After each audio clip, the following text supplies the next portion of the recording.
Hello there, ladies and gentlemen. How are we all doing tonight? My name is Javier Bardem, and this is Interview Sesh. We have a very exciting guest for you guys tonight. The author of A Ticket to Ride, Mr. Larry Kane.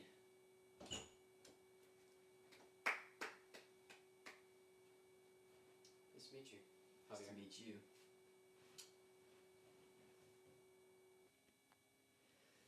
So Larry, here back in 1964 and 1965, you were given a special opportunity that not many other people have gotten. You got to be the special Beatles press group. Well, yes, that is correct. So, my first question to you would be, what struck you most about the Beatles as people? Well, Javier, that's just the best question ever, let me tell you. What struck me most about the Beatles as people? I would have to say their ingenuity and their naturalness on the tour. You know, they were the center of the spotlight. They were, the cream of the crop musicians at the time, and they never let their ego get the best of them. You know what I mean? I think that's what fueled their success. That they never got, above their own head. They always kept level heads. And that's my answer to that question. So I'm getting the sense here that they were very level-headed people. Yes, that is correct. What was most interesting to you about the tours of 1964 and 1965? Well, the tours of 1964 and 1965. What I found most interesting was the effect that four men from Liverpool could have on an entire culture. The sheer power that their music had on the youth and even middle-aged people of America. And, a great example of this is Shea Stadium. Towards the latter half of the tours, 1964 and 1965. I mean, there were, 56,000 people, and they were all screaming, chanting for four men from Liverpool. So from what I gather, these four men, they were from Liverpool?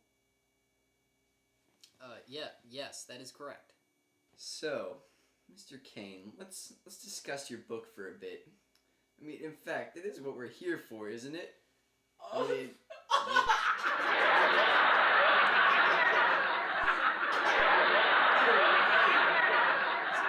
Calm down a bit. Let's settle down. Let's be serious now. Okay. Mr. Kane, what was your purpose for writing A Ticket to Ride? The purpose of my novel? Okay, well, interesting question. Two reasons come to mind. Number one, it was to show the vast impact that the tours of 1964 and 1965 had on sequential artists, music, and, generations to come. And number two, I also wanted to show lives of the Beatles, because everyone wants to know, you know that. I just wanted to show the lives of the Beatles off the stage, because, you never really realize it, but they're very, very normal people. They're very natural. So, that was my purpose in writing the novel. What was a highlight of touring with the Beatles? Well, highlight of touring with the Beatles. That's tough. It was such a great experience, but I can narrow it down to one fond memory, which was the Beatles' American debut on the Ed Sullivan Show. And although I was not necessarily a fan of the Beatles yet, I, for the first time, firsthand witnessed, the Beatles in action on the Ed Sullivan Show, and I didn't want to be the last to know. It was spreading like wildfire. The Beatles, they were spreading like wild. So, how is Ed these days? Oh, he's dead.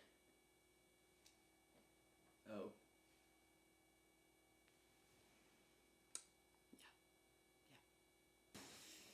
Well, he moved on, and so should we.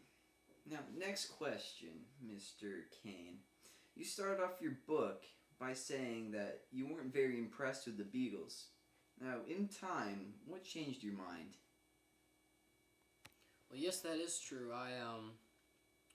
At first I thought the Beatles were just the next, fad, in and out like the rest of them. But, it didn't turn out that way. I recall the first time I really was keen to the Beatles music was the show in Denver. It was at Red Rocks Amphitheater, if I recall.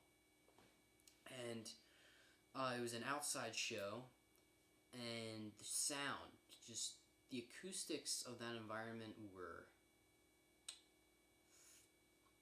they were bliss. And I don't know how else to describe it, but they were bliss indeed. It was so beautiful. I remember John's voice. It was so resonant and beautiful. And to this day, I can hear that resonance and that beauty of the Beatles ringing in my head. So their voice, it resonated. Yes, that is correct. Now, in your book, you mentioned a lot of frightening experiences you've had with the boys. And now, what was the scariest of them all? Well, Javier, contrary to what you might think, it was not an experience that might have concerned my physical well-being.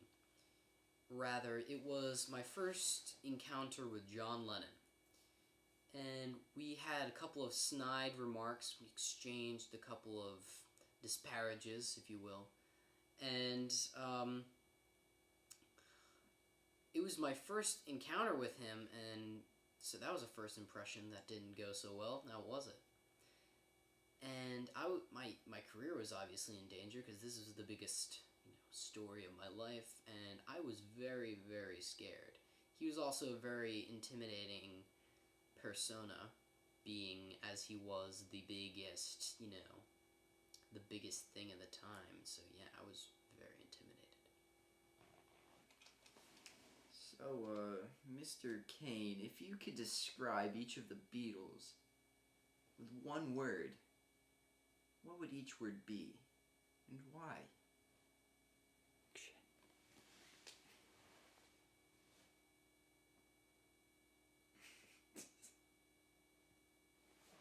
This question's a toughie, isn't it? Okay. I'll start off with Paul, and really a great word to describe Paul would be extroverted. Because, in social gatherings, he would always be the one that would be catering to the guests, acting like their host, He was a very sociable, outgoing, very nice person. John. He is a bit more interesting. I would probably have to say ambitious, because he always took on larger-than-life problems.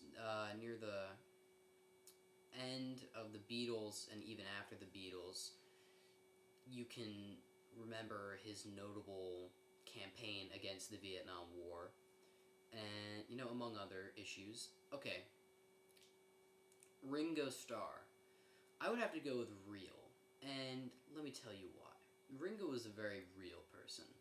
He was very genuine. He was, he was just a guy.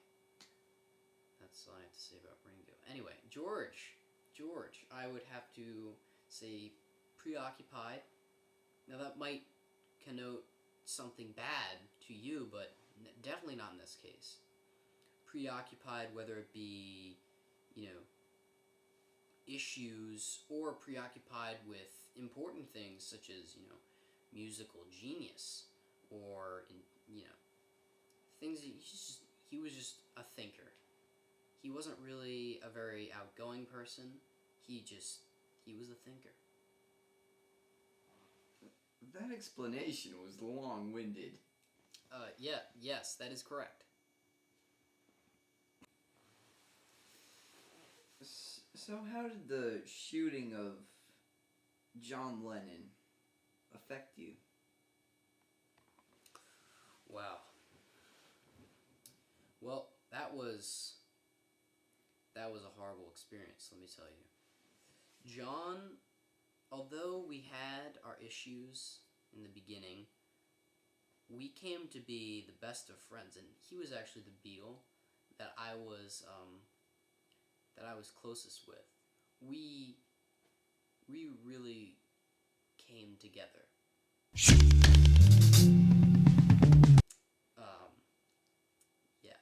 So when he was unfortunately and tragically shot and killed, it was devastating. I remember I was just disgusted with humanity that someone could actually do something as horrible as this and as unspeakable as this. And I couldn't really understand it, and I still don't really understand it. I'm not sure many people do, but all I can hope for is that he did enjoy his life while it lasted, and that he got all of what he wanted to get out of his life. Well, Mr. Larry Kane, thank you for joining us tonight on this week's edition of Interview Sesh. Next week, we interview Mahatma Gandhi. Thank you, everyone. Thank you, everyone.